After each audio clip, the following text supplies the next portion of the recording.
तो ये संत महात्मा जिन्होंने भगवान को देखा और वहां का सब विधान से परिचित होकर आए, हमें ज्ञान दिया कि ये दो क्रियाएं तुम कर रहे हो, ये तुम गलत रास्ते जा रहे हो, इनको त्याग दो।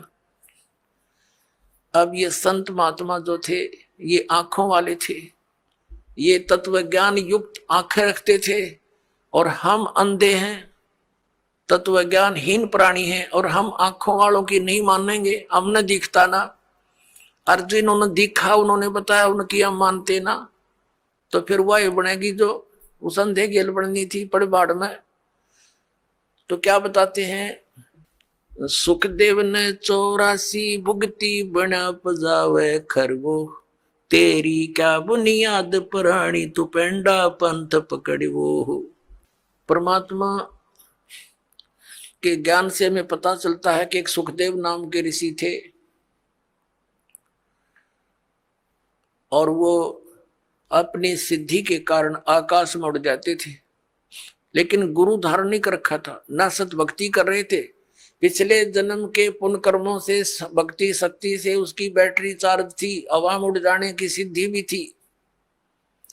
एक दिन साधु संत महात्माओं की गोष्ठी हो रही थी और उसको बताया गया, वो स्वयं भी भगवान विष्णु के लोक में गए थे। विष्णु जी ने उनको रिजेक्ट कर दिया था कि आप निगुरे हो, आपका गुरु नहीं है, वापस जाइए, गुरु बनाइए फिर आइए। फिर उसने अन्य संतों से डिस्कस किया तो सभी ने बताया कि सुखदेव जी आपने गुरु नहीं बना रखा, ये सबसे बड़ी भूल है तेरी।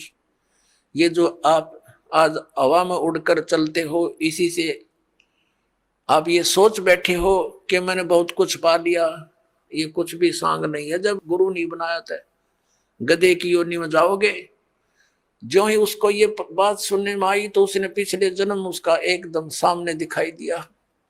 फिर सुखदेव ऋषि ने बताया कि एक समय मैं गधे की योनि भोग रहा था, अंधा हो गया, मेरे मालिक ने छोड़ दिया, लठ मारे घर से निकाल दिया। चलता चलता एक पगडंडी की अटकल सी लगाता हुआ जंगल में वन में जा रहा था। आगे एक नाला आ गया, एकदम मेरे पैर उस नाले में गिरने लगे। मैंने सोचा छलांग लगा ले, वापस पैर नहीं आ पा रहे थे तो मैंने छलांग लगाई। वो भीड़ा सा नाला था, 2-2.5 फुट का, 3 का। तो मैं बीच में फंस गया, चारों पैर लटके आगे पीछे थे, उसके नाले की पटड़ियां पर अड़ गया। इक्का दुक्का व्यक्ति जावे था उस रास्ते से, बहुत दूर था नगरी से, तो वो मुझे निकाल नहीं सका, उसने चेष्टा भी नहीं की इक्के दुक्के व्यक्ति ने, और मेरे ऊपर के पैर रखे पार होने लगे, मेरी पुड़ी बना दी। 10-15 दिन तक भुगत कर जीवन अंत हुआ। अब वो दुख याद आते हैं और भक्ति करता हूं तो यहां परमात्मा भी याद दिलाते हैं कि सुखदेव ने 84 भुगती और बना पजावे खरवो। खरवा ने गधा, पजावे होते हैं ऊंचे ऊंचे, ये कुम्हार लोग बनाते थे पहले। पुजावा उसके ऊपर ईंटें बनाते जाते, ऊपर बाहर मिट्टी, उस राख को दूर नहीं डाल सकते क्योंकि और सथा नहीं था, उसी के ऊपर बनाते रहे तो बहुत ऊंचा हो जाता है। तो परमात्मा कहते हैं सुखदेव ने 84 भुगती बना पजावे खरवो, और तेरी क्या बुनियाद प्राणी तू पेंडा पंथ पकड़वो।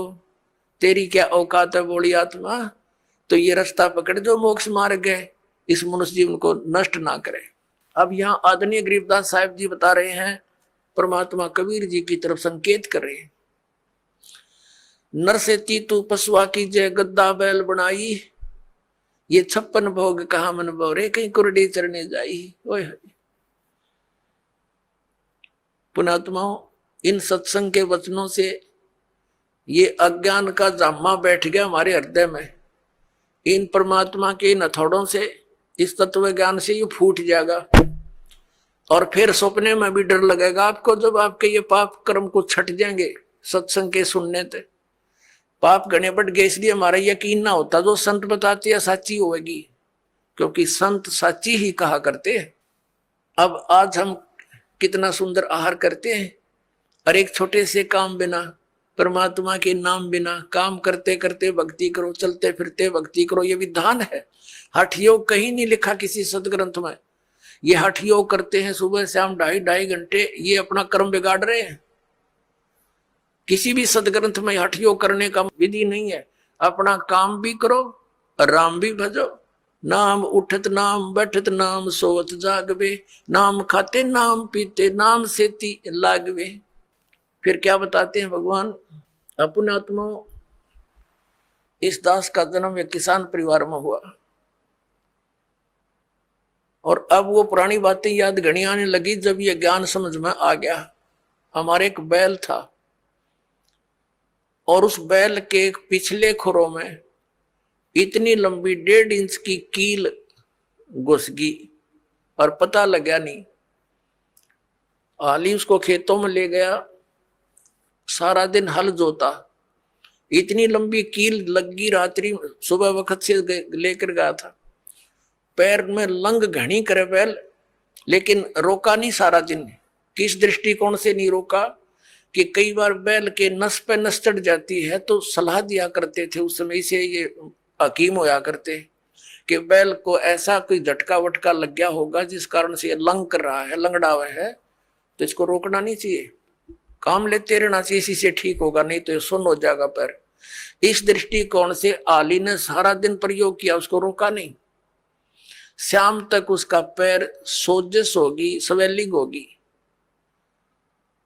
और घर पे आ गया जैसे तैसे 3 टांगों को रखता हुआ, और आते ही बैठ गया, ना कुछ चारा चरा ना खाया पिया, कुछ भी नहीं, और उठा नहीं। सुबह उठाने लगे तब मुंह खोल लिया और गिर गया बुरी तरह, पैर सूज गया। ऐसे हकीम होया करते उस समय। कोई बुलाया, उसने देखा इसकी सोजिश आ गई, ऊपर घुटनों तक, गोड्डे तक सूज गया पैर, सोजिश होगी। तो उसने बताया कि इसके गोड्डे में बा आ गया, घुटने में बैल के कीला गिरी खुरों में, ट्रीटमेंट घुटने पर होना शुरू हो गया। मालिश करें, उसका पट्टी बांध दी। अब पहले तो वो अफलातून पाक रहा होगा जब मनुष्य था, उसने सोची भी ना होगी अब बिजली गिरेगी तेरे ऊपर। अब बोल कर बता नहीं सकता कहाँ दर्द है, क्या पीड़ा है। 1 महीने तक भुगता रहा, खावे पीवे कुछ नहीं, आंखों से पानी गिरे। 1 महीने के बाद फिर वो अपने आप पक के फूट गया रिस, उसमें से वो मवाद निकलना शुरू हुआ। जब ध्यान गया, अरे तेरे की ये तो यहाँ कोई डिफेक्ट है। फिर दिखा किसी को, उसने साफ सूफ करके एक चिमटी सी तो देखो कील निकाली इतनी लंबी, तब राहत मिली उस प्राणी को। अब परमात्मा याद दिलाते हैं, कबीर जिव्या तो वाए बली, जो रटे हरि नाम, नहीं तो काट के फेंक दियो ये मुख में भलो ना चामे। परमात्मा कहते हैं जीव तो वाए बली, जो भगवान का नाम से मन जाप करे, उसका गुणगान करे, नहीं तो इस चाम की कोई आवश्यकता नहीं, इस मुंह में इसने काट के फेंक दो इससे अच्छा था। तो पुण्यात्मा सत साधना ना करने तो या जुबान छीन ली जाएगी हमारी, हम बोल के बता नहीं सकते। अब वो बातें दास का याद आने लगी जब परमात्मा का युग ज्ञान समझ में आया। ये आंखें खुल गई, रात की नींद गई, दिन की चैन समाप्त हो गया था। जब तक ये साधना नहीं मिली, और मिलने के बाद फिर सिरदर्द की बाजी ला दी। समझा है तो सिरदर पाओ, भौर नहीं रहे सादा। परमात्मा ने कहा है कि ये संसार समझदा ना ही, कहंदा श्याम दोपहरे नू, और गरीबदास ये वक्त जाता रोगे इस पैरे नू। इस समय ने याद करके रोया करोगे। अके भगवान मनुष्य जीवन में जब भक्ति कर लेते, कुत्ते बन के ऊपर न मुंह कर कर होते, उनको कभी कभी प्रेरणा होती है। अके बूंदी बन गई हमारे साथ, रात्रि में सर्दी के समय ऊपर से वर्षा हो रही है, और वो एसी रूम में रहने वाला आज धूम लगवा के और गली में विराजमान है, एक भक्ति ना करने से। और फिर न्यू करे ऊपर न मुंह कर को देखे बूंदी बनी, उसको की आत्मा तो वही है जो मनुष्य शरीर में थी, सारी महसूस करते हैं वो। तो यहाँ परमात्मा कहते हैं अच्छे दिन पाछे गए गुरु से किया ना हेत, अब पछतावा के करे मेरा चिड़िया चुगी खेत। यानी मनुष्य जीवन रहते ही ये ज्ञान याद आ जाता है, पता लग जाता है तो कुछ भी ना बिगड़ा। और वह बिरान माटी हुए पाछे फिर रोए जाओ परिणामों करके। गरीबदास ये वक्त जात है, मनुष्य जीवन का समय जाता, रोगे इस पैरे लू इस समय न रोया करोगे जो सत भक्ति नहीं करी। और भक्ति कर रहे हो नकलियों के पास, वो भी रोएंगे क्योंकि वो यूजलेस है, कोई मंत्र नहीं, कोई साधना नहीं, कोई ज्ञान नहीं उनका। तो वह भी बात बिगड़ रही है। पुण्यात्माओं, काल ने घना जुल्म करवा रखा है हम आपके साथ। परमात्मा की चाह आत्मा को बहुत युगों से, जब से परमात्मा से बिछुड़ी है, लेकिन काल ने अपने ये दूत छोड़ रखे हैं कि ये मिसगाइड रखे, परमात्मा तक ना जाने दे और ही कई साधनाओं में उलझाए रखे। ये तो दयालु आते हैं, अपने समर्थता से हमें इस मार्ग को याद दिलाते हैं और इस पर दृढ़ करते हैं। ना काल इस पर होने ना दे। 100 मन में खरपतवार पैदा कर देता जब सत्ज्ञान सुनता है, और जब अज्ञान सुना करते नो आराम से बैठे रहा करते। जो भी कोई कहता सारी साची, और सत शुरू होती है तो झूठी लगती है, क्योंकि हमने अज्ञान घना सुन रखे है। अब साधना करते हैं तो गलत करते हैं। क्या बताते हैं परमात्मा? प्रेत शिला पे जा बिराजे पितरों पिंड भराई, बोर श्राद्ध खान को आए ये काग भये कल माही। परमात्मा कहते हैं प्रेत शिला पे जा बिराजे, भूत बन गए भूत, ये गलत साधना करके। और फिर पितरों पिंड भराई, फिर पिंड भरवाए, और बोर श्राद्ध खान को आए काग भये कल माही। पुण्यात्माओं, ये श्राद्ध निकालते हैं, ये कहां से लिया इन्होंने ये जुगाड़? जबकि वेदों में मना है कि श्राद्ध नहीं निकालने चाहिए।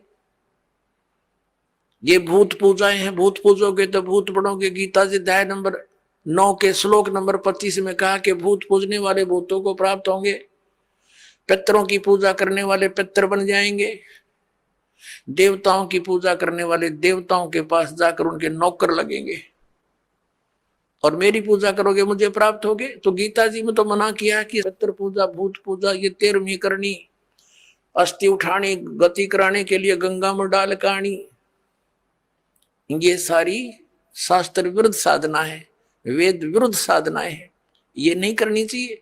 अरे हमारे धर्मगुरु इन नवगाटा जुड़वा रहे हमारा कि श्राद्ध निकालो, 17वीं 13वीं करो।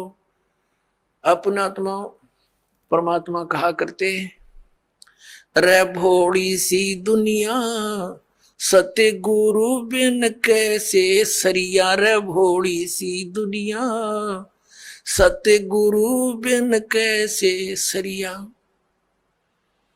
अपने लला के बाल उतरवावे देख के चीना लग जइया। एक बुढ़िया लेकर जागी अपने पोते या पोती ने, कहा गुड़गांव में आड़ी पे, अपने इष्ट धाम पर ले जाते हैं जहां पर भी, और वहां नाई बैठा होता है। और इन अज्ञानी धर्म गुरुओं ने हमारे को यह सलाह दे रखी है कि पहले बाल बच्चे के अपनी माता के ऊपर उतरवाने चाहिए इष्ट धाम पे। अब वह बुढ़िया जाती है पोता पोती ने लेकर, साथ में पुत्र वधू, और वहां नाई बैठा होता है। उसको जा करके वह बुढ़िया कहती है कि रे नाई के भाई मेरे पोते के बाल काट दे। अब बाहर अगर 5 रुपया में काटता होगा ना नाई, उस इष्ट दाम पर 10 रुपये लेगा डबल। अब पता इसने मेरे बिना कोई काटनिया नहीं, इसके डबल तो लेगा। और फिर बुढ़िया न्यू कहेगी भाई काट दे जल्दी सी मोटे मोटे, और न्यू कहेगी बेटा देख अरे भाई नाई के ध्यान रखिए, मेरे पोते का कच्चा सिर है, कदे इसका कैंची ना लाग जा, धीरे धीरे देख, धीरे धीरे भाई। अब परमात्मा कहते हैं अपने लला के बाल उतरवावे, और इतनी चिंता कि कदे कैंची ना लग जाइया। अरे एक बकरी का बच्चा लेके उसका गला कटैया। रे भोड़ी सी दुनिया, वो भी तो किसी का बच्चा था जो तू बलि चढ़ाने जा रही है, और अपने बच्चे का इतना दर्द कैंची भी ना छू जा। परमात्मा कहा करते जैसा दर्द अपना हो ऐसा जान बिराने। अब फिर वो बाल लेकर बुढ़िया क्या करेगी, उसमें मंदिर में चढ़ावेगी भगवान की मूर्ति पे, और वो बूढ़ा पुजारी बैठा होता है, वो उसी से में उठा के उनने और एक थैले में डाल देगा बोरी में, और जब वह बोरी भर जाएगी श्याम ने, उसने उठा के करोड़िया पे फेंक आवेगा, और कौन सा बैंक में जमा कराओगा उसने, उसने बाहर फेंकने उठा के ना। तो परमात्मा कहते तुम यही कटाओ, इन्हें यही फेंक दो, इसका कोई यूज नहीं, मूर्ख बना रखा तुम्हारे, धंधा खोल रहे हैं लोग।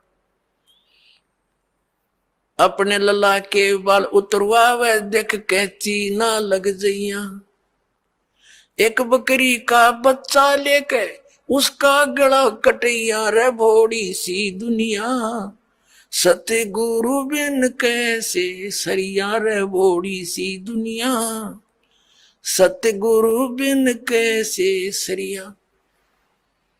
कच्चा पक्का भोजन बनावे फिर माता धोकने गैया, कच्चा पक्का भोजन बना के फिर माता धोकने गैया, उस माता ऊपर कुत्ता मुते वो क्यों ना मर गईया रे भोड़ी सी दुनिया, गुरु बिन कैसे सरिया रे भोड़ी सी दुनिया, गुरु बिन कैसे सरिया। अब हमारी दादी जी माता दुखवाया करती मारे थे, हमारी काकी ताइयों से माताओं से कहती ए पौधे मोटे मोटे गुड़ के हुए रोट, अब वो थोड़ी देर करती न धर दे न काची पाके, उन्हें पता था कुत्ता न खाने, और कुर्सी माता उड़ा जिम्मेगी। और वहां एक माता इतनी 2-2.5 फुट की उसकी हाइट, उसके महल की वह मंडी बना रखी होती है, और एक चबूतरा सा, और वो बुढ़िया तो ऊपर चढ़ा कर वह तो डाल के उसका आगे परोठे पूड़े वापस नीचे उतरने से पहले 3-4 कुत्ते चढ़ जाएंगे उसके ऊपर। पहले तो उस माता के उस भोजन न खाएंगे, और चलते समय उसकी चोटी में धार मार खाएंगे। अब परमात्मा यूं कहा करते कि जय वह माता जिसने तो धोकन गई उसे प्रोटेक्शन की, क्योंकि पूजा तो नहीं कराना, कुछ बचाव करे हमारा, उसके आप शर्म कुत्ते मुते तो वह तेरा बचाव क्या करेगी बुढ़िया। अब परमात्मा क्या बताया करते, परमात्मा क्या बताया करते, आप पे लिपे आप पे पोते और आप पे बनावे ओई, और उस पर बुढ़िया फिर पोते मांगे। देख अकल कहां से खोई। एक वही माता देखी हमने पूजती, एक औरत क्या चित्र बना लेती थी दीवार पर, आप पे बनाती, और फिर उसका कागज जोत जात ला के अन्यों कहे हे वही माता बहू के पोता दिए पुत्र दिए, दूध पूत में खैर रखिए हैं, इसलिए तेरी पूजा करूं। परमात्मा कहे आप पे तो वह माता बनाई, आप पे लिपे आप पे पोता आप पे बनावे ओई, और उस पर बुढ़िया पोते मांगे। देखा कलकड़े तक खोई तरह के जो भैया। परमात्मा क्या याद दिलाते हैं कि जाटी पूजे पीपल पूजे, और सिर तुलसा के हो, और दूध पूत में खैर राखिए न्यो पूजू हो तो जांडी पूजे और पीपल में पानी चढ़ावे, और फिर तुलसी माता ने पूजे, और उनको किस लिए पूज रही हूं कि मेरे दूध पूत में खैर रखिए। बता अकल देखो हमारी, ये हमारे धर्म गुरुओं की गाइडलाइन थी हमारे